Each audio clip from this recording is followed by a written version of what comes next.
एक बार एक रईस राजा था जिसकी 4 रानियां थी। वो अपनी चौथी रानी को सबसे ज्यादा प्यार करता था और उसे महंगे कपड़े उपहार के रूप में देता रहता था और उसे बेहतरीन खाना खिलाता था।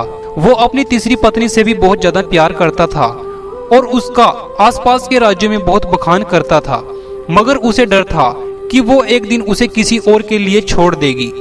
वो अपनी दूसरी पत्नी से भी बहुत प्यार करता था और वो भी उसकी हमराज थी और उसके साथ हमेशा सहानुभूति, इज्जत और धैर्य से रहती थी।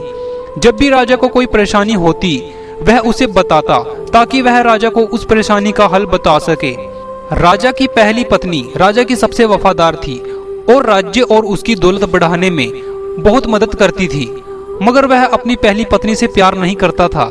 एक बार राजा बीमार पड़ गया और उसे समझ आ गया कि उसके पास समय कम है, इसलिए उसने अपनी चौथी पत्नी से पूछा कि मैंने सबसे ज्यादा प्यार तुमसे किया और तुम्हें सबसे बेहतरीन चीजों से नवाजा है और तुम्हारा सबसे ज्यादा ध्यान रखा है।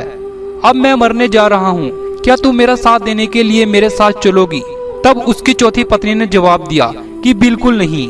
उसकी बात राजा के दिल में छुरी जैसी चुभी।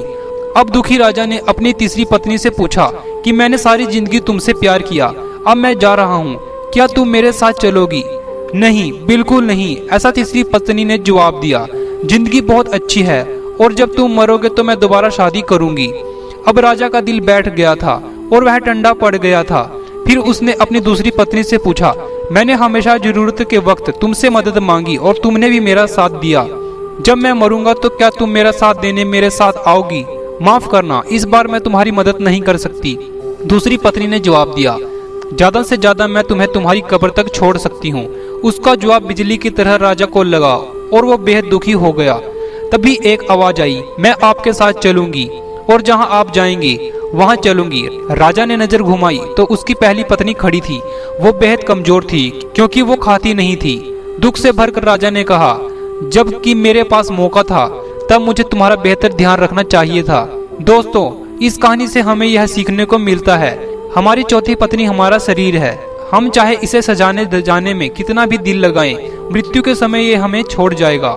हमारी तीसरी पत्नी हमारी संपत्ति, दर्जा और दौलत है। जब हम मरते हैं ये औरों को मिल जाती है। हमारी दूसरी पत्नी हमारा परिवार और मित्रगण है, चाहे वो कितना ही हमारे साथ हों। ज्यादा से ज्यादा वो हमारे साथ शमशान तक जाएंगे, पर उससे आगे कभी नहीं। पहली पत्नी हमारी आत्मा है, जिसे अक्सर हम दौलत, ताकत और झूठे दिखावे के लिए उसकी ओर ज्यादा ध्यान नहीं देते, मगर हमारी आत्मा ही एक ऐसी है जो जहां हम जाएंगे वहां तक जाएगी। इसलिए इसे उपजाएं, ताकतवर बनाएं और इसका आज से ही ध्यान रखें। यही दुनिया में आपका सबसे बड़ा तोहफा है।